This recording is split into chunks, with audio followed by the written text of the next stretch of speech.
Hi everyone, this is Joelle Hann at Brooklyn Book Doctor, and I'm here today talking to Lynn Fraser, who's in Nova Scotia. She helps people to heal from trauma, and we're going to talk today about perfectionism and procrastination, which are two things that really affect writers from the very beginning writer to the very experienced writer. These are two phantoms that come and visit us throughout the process.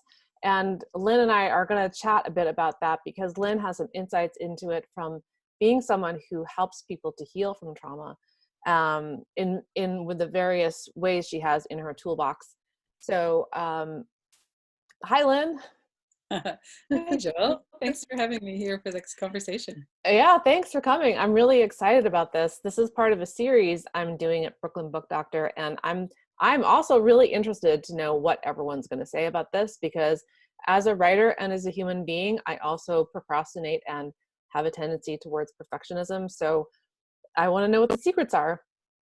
One thing you and I have talked about is that that critic in our heads that Mhm. comes in and creates all kinds of problems. So it can come in for me and say, well, this is a terrible idea that you are so interested in, or this draft is awful and it's never going to get better, or of course this has been done before, no one wants to hear what you have to say. And it just goes on and on. It finds various ways to come in and make itself known. So I know you work with people healing them from trauma, but you're also a writer working on a book. And so you have seen this from both sides. Mhm. Mhm. And I'm curious what your experience has been and also what your insights are into other people's experiences with that inner critic. Right. Well, that's something that I work with all the time, even though I'm working with people predominantly who are not writers. Um, and I look at things through a trauma lens. So if we're looking at, big T trauma, we might be looking at the kinds of things like COVID-19 is a big T trauma, or, a death or violence or something like that. But the ordinary trauma that people experience often leads us into this place where we're kind of hustling for approval. And as a child, we really need to have connection with our parents or some trusted adult.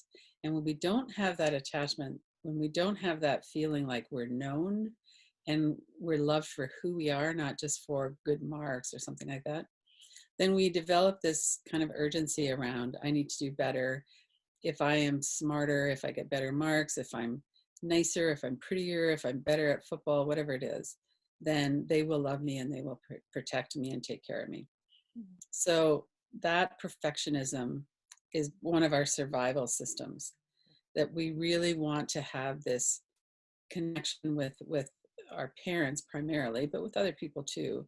And so we just keep trying and trying and trying. And what we don't know as a child is that it's not, the disconnection is not coming from us. The disconnection is coming from a parent who's distracted, who has unhealed trauma of their own, who's too busy. And there's all of those dynamics that go in, but a child will just keep trying and trying and trying. And so there's a lot of anxiety that comes around with that too. Mm. And then we get into the fight, flight, freeze, fawning mechanisms, which are ways that we feel safer or that we try to manage threat. And during COVID-19, we're all experiencing a higher level of that Yeah. because we don't know what's going to happen. We have feelings of powerlessness. And so these are coming up probably more in a more extreme way for most people now. Mhm. So the way procrastination fits in is that it's a freeze response. So when we're faced with a threat, we'll usually try to get away. If we can't get away, we might turn and fight, or we might go into freeze. And then one of the ways that we go into freeze is that we have this just kind of there's a stickiness or a sludginess. We don't get up in the morning. We have trouble having enthusiasm for projects. We might just kind of disconnect and we're not even really present. We don't remember even what's going on in our lives. We're not engaged. Mhm. And then we have this inner critic that comes in and goes, well, what's the matter with you that you can't do this, that you can't do that? And we have this wrong idea that the only way that we're actually going to do something good is if we are critical and aggressive and we push ourselves. Mm. And then that feels even worse because that's a shame. And when we get into shame, we go into this kind of a, ugh, I can't even move. And then we get into so here comes the procrastination.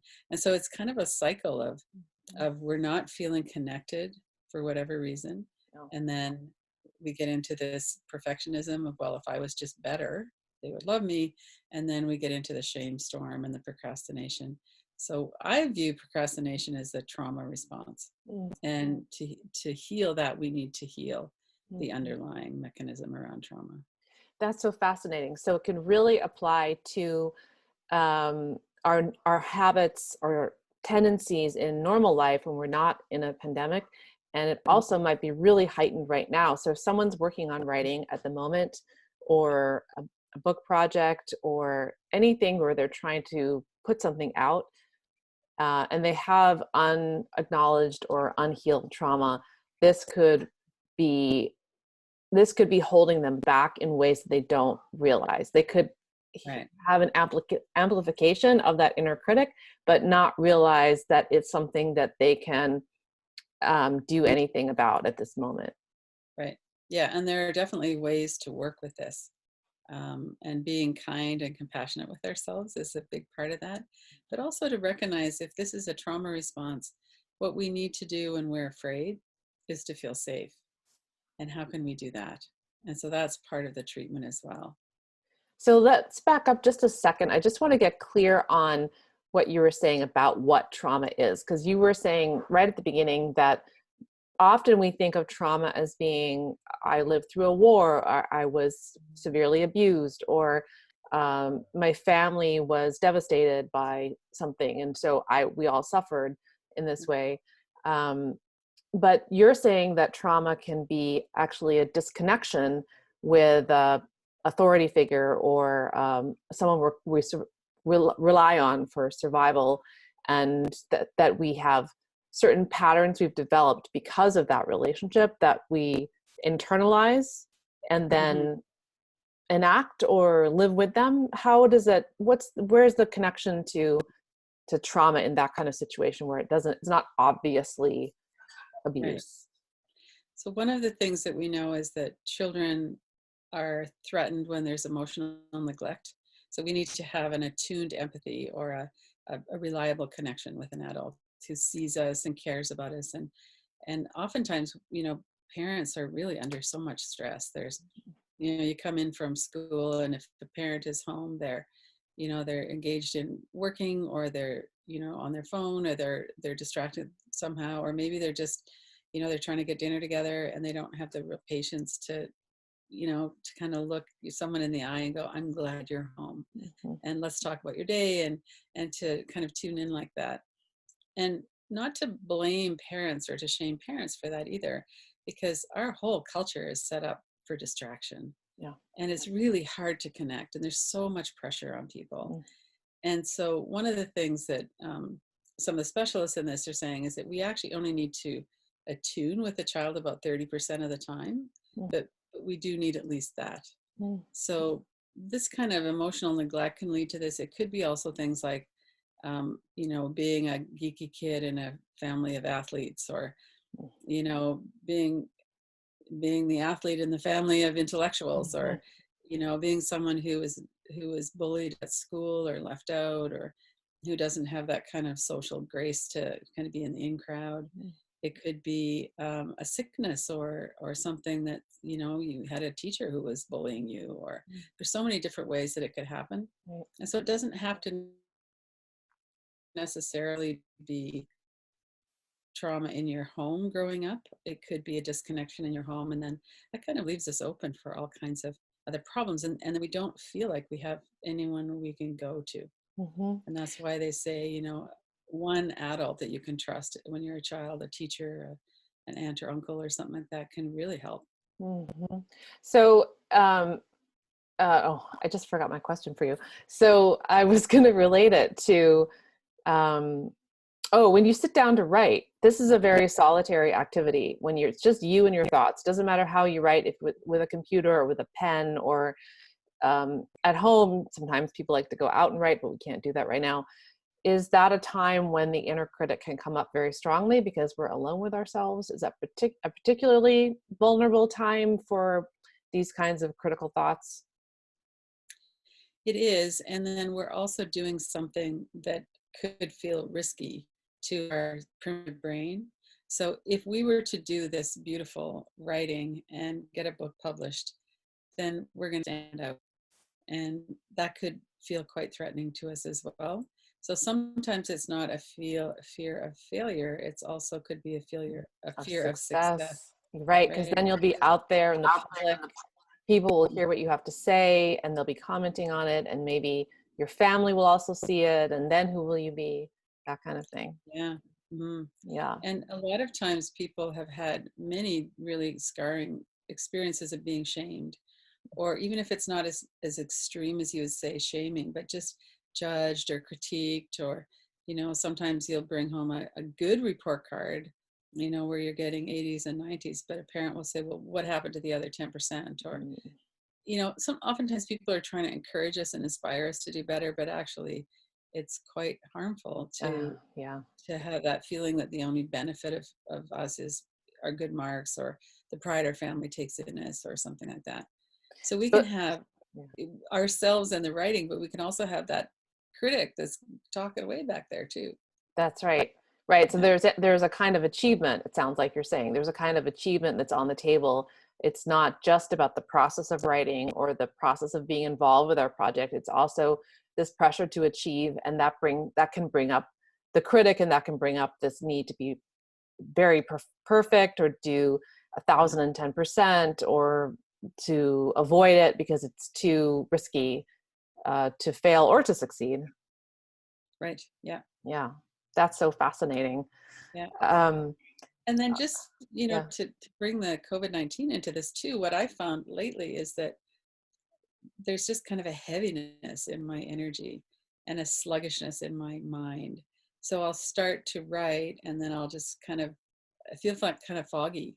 And Mhm. so if that's what's going on for people too, that's a really natural thing that happens with trauma, is that we're not sleeping very well. We might not be getting as much exercise as we usually do.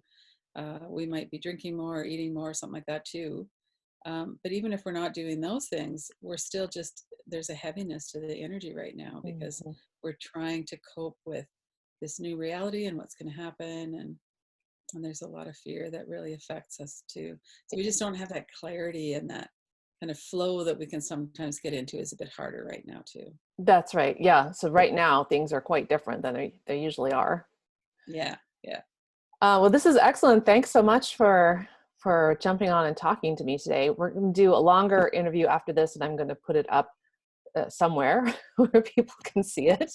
But I did want to just let people know who are watching that you have been working on a book, Uh-huh. and you went through Book Proposal Academy with me in the fall, and I really love the title, and I know that it's going to be full of exercises that help people deal with these kinds of issues, not specifically for writing, but for any kind of trauma, and for also assessing ourselves to see, where we are on the trauma scale, which is very helpful because often people don't realize they have some kind of trauma, so they don't realize they can heal.